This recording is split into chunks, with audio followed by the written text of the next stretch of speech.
All right, well, in case you didn't hear, on May 23rd, Eric Carle passed away at the age of 91. Eric Carle, if you didn't know, is a very well-known children's book author who did many books. Had a very distinct illustrator. Yes, yeah. And a very distinct style. And I thought it would be kind of fun to do Fab 5 facts about Eric Carle. All right. Because I will admit, I did not know him that well. I knew a little bit about his style and how he made his art and his books, but I thought this was kind of interesting. So number one, here we go. There's Eric Carle, with his cute little ears. He was born in Syracuse, New York. When he was 6, though, Eric's mother, who was a German immigrant suffering from homesickness, moved the family back to her hometown of Stuttgart. Not sure if I'm... Your German... Stuttgart. Which is in Germany, in case you didn't know. I took 2 years of German. And great timing. They arrived just in time for World War II. Oh. He said, all of us regretted it, he remembered. During the war, there were no colors. Everything was gray and brown, and the cities were all camouflaged with grays and greens and brown greens and gray greens or brown greens, and there was no color. And his dad was actually captured by Soviets and was in a work prison camp for a while. Man. It was not great.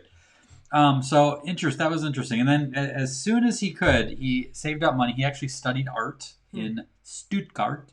Which Rachel lived there, by the way. Really? Yeah, maybe for a few months. I wonder if she told us that when we were together. That does sound a little bit familiar. Yeah. So anyway, he was happy to get out of there. And he headed straight back to the U.S. after graduating from art school at age 23. And he was immediately hired by the New York Times. Oh, wow. He fell in love with the Impressionists. Big surprise. He says, color. Yeah. To get the color back. Yeah. Served in the U.S. military during the Korean War, and upon his return moved into advertising. In 1967, he illustrated his first book. And I want to quiz you. I want to see if you can guess what his first book was. It's not the one that you choice. Multiple choice. No. It is a book that we own. Oh, really? Yes. Okay. Well, now I'm looking. Pancakes. No. Sorry. Okay. Sorry, you lose. Oh, wow. It was actually not written by Eric. It was written by his friend Bill Martin Jr., as we see right here in the very first book that he illustrated. A brown bear. Brown bear. What do you see? If you would have given me that hint, I think I would have gotten it. Because Bill. Like if I would have just said Bill Martin. Brown bear. Well. Brown. Would that have been a good hint? Jennifer Cole. The hint was right here. Bill Martin Jr. I didn't see that. It's in plain sight. Come on. Jennifer Cole and I are we're both having that early childhood moment. I think there's a lot of us that have read these books so many times, right? Yeah. Yeah. So that was his first book, and that kind of got him hooked. He was like, I wanna do this. So that moves us on to the next one. He was punching holes in a stack of paper. See where this is going? When the idea came to him of a bookworm who eats a book over the course of a week. Kind of an interesting idea. Not really a bar. He wasn't eating a book, and it wasn't a worm. Right. However, the pages would include holes for children to poke their fingers through. When he showed the idea to the editor, she, not fond of worms, asked if he might change his protagonist to a more likable hero. The very hungry caterpillar. His third of approximately 70 published books. What? He said he lost count at some point. Isn't it interesting that this is number 3? It was number 3. Wow. I don't know what number 2 was, but it has sold over 55 million copies since it was first published in 1969. Pretty amazing, isn't it? I love those stories about... it was supposed to be a worm. Right. And then someone just kind of says, what about this? What Christy change Ward that? says that people say she looks like the teacher at the end of the book. I can see that, Christy. Interesting. But, a little darker hair, but, interesting. All right, here's another fun fact. His creative process was very interesting. I think cool. you know this, right, Kim? He basically painted tissue paper painted color onto tissue paper with his fingers and paintbrushes and sponges, and then he would cut them and collage them onto Illustrator's board with wallpapers glued. And he would lay transparencies. This is really interesting. He would lay transparencies with text over the illustrations, limiting himself to 200 words. Oh, wow. If he lost confidence in an idea, he'd put the pages away in a box. If the idea reignited his imagination at a later time, he'd work on it again, sometimes over years, until it became a thing worth sharing. So there's like what he's working on, that little guy. Look at all the, that's what I love, is just all the different kind of textures, even though it's tissue paper, but it just had so much feel to it, right? Yeah, well, even the brown cocoon is right. really cool, like different shades and colors going on there. Right. Now, this is kind of an interesting permission, if you want to read between the lines here. The idea that, like, first of all, we talk about inspiration is perishable, right? If you have an idea, go for it, otherwise it'll go away. But there's also permission here to, if you're just not feeling it, you know, sometimes we get in this culture of like, you gotta finish, you can't quit, and you gotta push along. Right. And sometimes you just gotta let it set aside.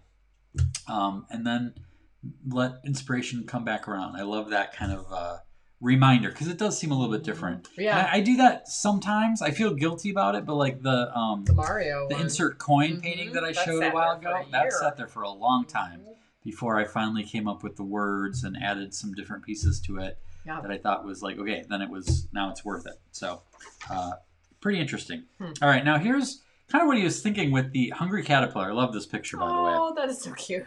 So he wanted the very hungry caterpillar to serve as a literary cocoon for children getting ready for kindergarten. As little kids prepare to leave the warmth and safety of home for school, they're meant to identify with beautiful soaring butterflies. I think it's a book of hope, Carle said. Children need hope. You, little insignificant caterpillar, can grow up into a beautiful butterfly and fly into the world with your talents. Will I ever be able to do that? Yes, you will. I think that is the appeal of that book. Aww. I think that's kind of cool. That is neat. And it's, I think, a message that we all need to hear, especially after going through, man, it kind of felt like a little bit of a cocoon the last 18 months, right? And now we're trying to emerge. Right. And I think a lot of us are different, aren't we? We're all a little bit different. We're a little bit changed, hopefully for the better. And I actually heard recently that some pretty smart people think that we may actually be in the middle of what is going to be a really big mental health crisis, actually going into what seems to be a very positive thing, because we've sort of not really sure who we are. We're used to doing things a certain way over these last 18 months, and now there's a little bit of uncertainty. So I thought you were going to say something positive. Well, no, that's why it's good to bring up so that you can be aware of it, that it doesn't blindside you. Right. But I think using that metaphor of a cocoon is a good way to think about where we're headed, right? Jennifer brings up a good word, metamorphosis. I mean, that we obviously associate that with the change of a butterfly, but there is so much metaphor there. A metaphor in metamorphosis. Yes. Right? This is one of the things that I love that he said.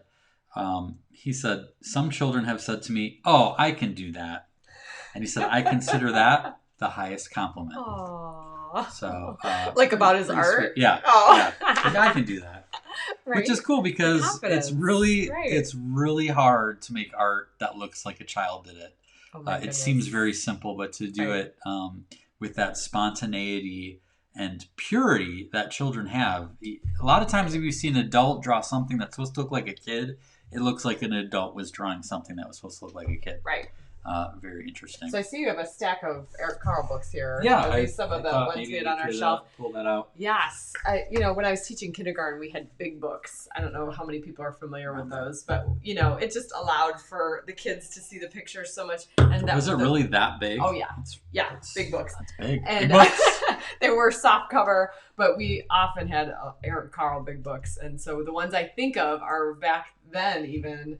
Of just being able to interact with them, really large with the kids. And but what'd you pick here? Just whatever we had. You're the expert. Pancakes. If you're not, this is a fun book. This is one of those I don't think a lot of people like know and love, but it's a good one. Today is Monday. This goes on that classic song. Today is Monday. Today is Monday. Monday roast beef. Tuesday. Oh, the very busy spider. This reminds me of Ben when he was little, right? He liked feeling the little bumps on the web every time, every page. He had to feel the bumps. And of course, Brown Bear. But tell us your favorite Eric Carle book. I want to know because it brings back so many good memories. 70 books. I mean, I have a feeling that you could list them and none of us would know what they are. I mean, that's That's pretty impressive. I mean, he lived to bibliography. Is that the right word? 91 years old. I don't know when he officially retired. If he worked all the way towards the end or not, but that's like amazing. That's like a book a year. Because what did I say? He started in when he was 23 years old. Yeah, it was like low 20s, mid 20s. Yeah, 1967 was his first illustration. So super cool. Yeah. We salute you, Eric Carle. Yes. Thank you for all of the awesomeness you brought into our lives and the world. Hungry Caterpillar was definitely one of my top 3 books because I liked how the pages were not as long, and of course the holes and looking at the stuff. My finger fitting in the holes, but you did not call it the Very Hungry Caterpillar. Well, sometimes I get it mixed up with the Hungry Hippos, so I sometimes call it Hungry Caterpillar. Yeah. And I love the little. Is there like a little egg right at the end too? Right.